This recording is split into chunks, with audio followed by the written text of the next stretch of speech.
We're always looking for the next best thing, the magic pill that's going to drive the progress in our health and fitness goals, but we so often overlook the foundational pieces that are actually going to get us there. Today we're going to be talking about my 4-pillar philosophy, looking at nutrition as the meta pillar, with stress management, sleep optimization and exercise falling beneath it. And we're going to be looking at those foundational pieces that I allude to there that really make up those 4 pillars and will drive your health and fitness progress more than any magic pill ever could. My name is Sam Gerlin. I'm the founder of Gerlin Nutrition. I'm a fully qualified nutritionist and I'm an online health and fitness coach. And today we're going to be running through that 4-pillar philosophy that I allude to there from my program, the Nutritional Growth Blueprint, that's helped myself and so many of my clients reach success with their health and fitness goals. And, it's really about stripping things back to the basics here. It's about using the most science-backed, evidenced research to really inform our choices. Okay, so today, without any further ado, I'm going to be jumping straight into this here. I've got my laptop here, as always on these videos, and I'm going to be running along with a little visual on screen for you all so that you can see exactly what I'm looking at as I'm waffling on here. So today, I want you to really take away the big movers, the low-hanging fruit that we so often overlooked in pursuit of these magic pills. We're so often turning to sauna and red light therapy and this supplement and that supplement, but today we're going to be looking at these 4 pillars, the foundational pieces within those, and then I will actually throw in some big movers in terms of supplements towards the end as well, so stay tuned for that. But without any further ado, let's get into this, starting with, of course, the meta pillar and my area of expertise, which is nutrition. Okay, I'm going to run through this very quickly today. I want you to just see these, understand them, take them away, start implementing them. If you notice anything that's on here that you're not currently doing, go there first. Okay, so I'm literally going to run through these as if it was a list, starting with whole foods. You want to prioritize your food quality, getting in as many whole foods as possible from different food sources. So we're looking at our proteins, we're looking at our fruit, our vegetables, our legumes, our beans, lots of different plant-based foods, nuts, seeds, whole grains. And we want to avoid, those processed foods, those highly processed foods as much as possible. This is just to ensure, we're constantly satisfied and satiated with the foods that we eat, but also that we're meeting our micronutrient needs and demands. This can also be helped by eating the rainbow. I'm sure it's an analogy that you've heard before, but eat loads of colour. So eat loads of different plant-based foods. Get those polyphenols, which are plant defense chemicals, which give plants their colour. And this will help to reduce inflammation, support recovery, and improve metabolic health. A good number to strive for is 30 plant-based foods per week. And don't worry, that doesn't mean that you have to eat 30 different fruits and vegetables. Plant-based foods can come from herbs, spices, nuts, beans, legumes, seeds, all sorts of different bits and pieces. So a great way to do this is to use a few different herbs and spices with your dinner each night, have a variety jar of different nuts and seeds, use different beans and legumes, throw in your veg, throw in your fruit, and you're probably doing it anyway. Okay, so that's a number to strive for there. Protein, I spoke about this in my previous video, so please, I'll leave a link in the description. Go and check that out. There's a lot of value there on exactly how much protein you need as an individual. But the biggest takeaway from that video and from this one here today as well is to strive for 1.6 grams per kilogram of your body weight of protein per day. That's to preserve, maintain and grow lean muscle mass, but it also helps fuel our training, our performance, our recovery, and can even contribute to feelings of satiation. Similarly, fibre will also contribute to feelings of satiation. We should be aiming for 30 to 40 grams per day. I feel like I'm releasing this fact every single video now, but the vast majority of us in the Western world fail to get anywhere near 10 grams. So, we should be striving for 30 grams. If you're eating the rainbow, prioritising your whole foods, you'll be getting pretty close to that number there. Hydration is another massive one, goes without saying really, but it's so important for our energy levels, differentiating our hunger and satiety cues, our digestion and our recovery. So matching up our fluid intake with our salt intake and our electrolyte balance is super important to consider. But the main thing here, without delving too much into exactly how we should split up our electrolyte and water intake, fluid intake, just drink at least 2 to 3 litres of water each day. You know, we're talking foundational pieces here. That's the takeaway from hydration. And eating patterns. Try to establish a regular eating habit, routine, pattern. I think the word I used there was a mix of all three of those other words. But anyway, try to establish a regular eating pattern. Make it habitual. Align it with your lifestyle. Make it easy for yourself. That is the final point when we're talking about nutrition as our meta pillar. Moving on, sleep. Starting with sleep quantity. If you're not getting at least 7 hours per night, you're already up against it. You know, some people can perform on 6, but the evidence suggests that you need 7 to 9 to be, optimal.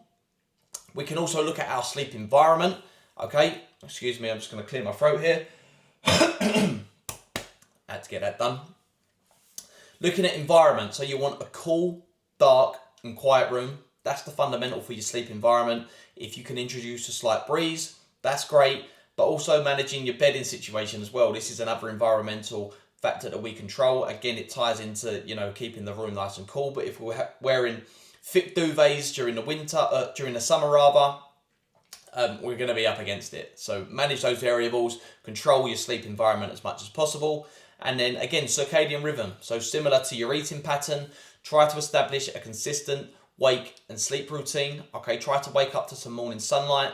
That can really help, regulate your metabolism. It can really help regulate your energy levels, your stress levels. So, align your circadian rhythm with your sleep. Also looking at digestion, allow yourself 2 to 3 hours before you go to bed from your last meal of the evening. Give yourself that time to digest so that it doesn't impact your sleep in any way. Moving on to the next pillar, our third pillar here, which is of course stress and recovery management. Okay, this is where we really start to see a crossover between the 4 pillars and why they're so inextricably linked. So starting with nutrition, which is of course our meta pillar, as I've already alluded to, do exactly what I told you back up there at the start of this video. Look at your whole foods, get plenty of color involved. Protein, fiber, hydration, and eating pattern alignment is going to help manage your stress very well. Have fun with what you're doing. Make health and fitness enjoyable. So many people get so caught up in the numbers and chasing certain things that they, fail to have fun. Make your training fun. Eat foods that you enjoy. Ultimately, that's going to align with a more sustainable approach. So make fun, have fun, and also have a plan. Be organized. This will reduce your anxiety, your decision fatigue, and your cognitive load. It will keep things nice and clear in your mind, make things nice and easy for you. If that means sitting down on a Sunday, planning out your week, getting ahead, having a clear plan, provides that mental clarity, it can be a real game changer for managing your stress. Sleep, again, we see that crossover there. Get at least your 7 hours of quality sleep, optimize your environment, all those other factors that we've already spoken about. And movement. We're going to move on to this now. But moving regularly and getting outside where we can really help to manage our stress. We all know that exercise has both physical and mental benefits, so that's where that ties in with stress there. But moving on to our fourth and final pillar here, which is of course exercise, movement and activity itself. Get out there and do some sort of activity daily. If it's a rest day or you feel like you're overworked a bit, still get out there, go for a nice walk, get outside and move your body. It might be a mobility session, it might be a bit of yoga, a bit of mindfulness. Moving your body every day is so important, and it's one of those low-hanging fruits that I've alluded to. Once more, have fun, do activities that you enjoy. Of course, there's going to be sessions and moments that you really question why you do it all. When you're in the middle of a 24-minute EMOM and you're thinking, I've still got 12 minutes to go, and your lungs are burning and it's not very pleasant at all. But try to have as much fun with it as you possibly can. Get them endorphins flowing. And finally, manage your workload. Don't push yourself, don't overtrain. I've alluded to this a lot in previous videos. But make sure that your exercise schedule, regimen aligns with your lifestyle and your routine, your work schedule and whatever else it may be. Okay, I promised that there'd be a little piece on supplementation as well, and I've got this here for you now. Now, before we, get all caught up in the beta-alanines of the world and, specific strains of magnesium and ashwagandha and tonkat ali and all these, sorts of supplements. These 5 are my staple 5 that I personally take on a daily basis, and that the research evidence suggests are going to be, the most foundational sort of health and fitness boosting protocols that you can take. Okay, starting with creatine, 3 to 5 grams per day will suffice, and that is for everyone, for performance related, strength, recovery, muscle mass related gains. Also looking at things like cognition now, so there's nootropic value to creatine, and the same for aging. Vitamin D for immunity boosting properties, mood regulation, bone and muscle health. Omega-3s for heart and brain health. It's also very anti-inflammatory. And a multivitamin just to protect our immunity once more, cover all bases in case there are any micronutrient deficiencies, without doing our blood work and highlighting, specific insufficiencies or deficiencies in certain micronutrients. A multivitamin is a really good way to cover all bases. I'm always a diet first sort of guy, being a nutritionist. Of course, I'm going to tell you that. But if you do want to cover all your bases, take a multivitamin every day. This is the one on the list that I don't personally take.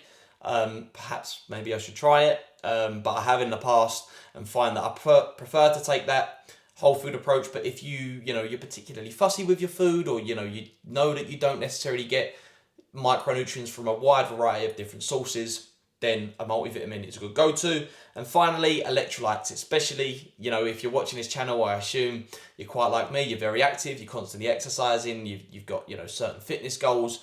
And electrolyte can be really important alongside that hydrational piece from the foundation section around nutrition. It can really help balance our hydration and our fluid intake. So an electrolyte sachet, tablet, whatever it may be, can be really helpful too.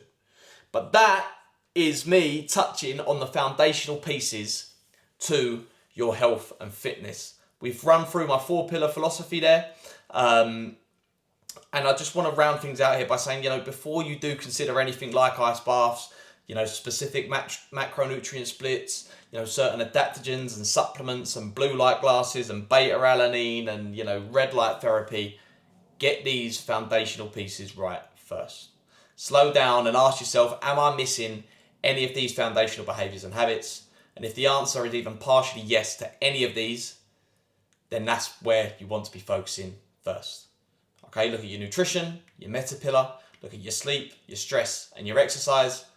Answer the question that I've just asked there. Are you missing any of the foundational pieces from those 4 pillars? If you are, you know where to go. But that is the end of this video. I thank you very much for watching. I'm sorry that it was a bit of a quick one, a whistle-stop tour, but I wanted to just provide the facts there for you, nice and quick. If there's any areas that you want me to dive into in a little bit more detail, then please drop a comment down below and I'll do exactly that for you. I thank you very much for watching this video. If you've enjoyed it and taken anything from it, I'd really appreciate it if you could like, comment and subscribe, because I'm coming with free YouTube videos every single week now. So I'm coming with all the value, all the content. It's coming your way. So I'd really, really appreciate that. If there's anything that's caught your eye on here and, you want to learn a little bit more about how I actually implement this 4-pillar philosophy, this 4-pillar strategy with my clients on the Nutritional Growth Blueprint, you can find a link to that down in the description below as well. So go check out my services. It's all very transparent over there. You can learn about the program, how much it costs, how long it runs for. All the questions are answered. And if you'd like to know a little bit more, you can always drop me a DM over on Instagram or drop me an email, or wherever you prefer to contact. All my details are on the page as well. So go do that if you wish. But once more, thank you for making it to this point in the video. You're an absolute legend for doing so. And I'll see you all in the next one on the other side in a bit.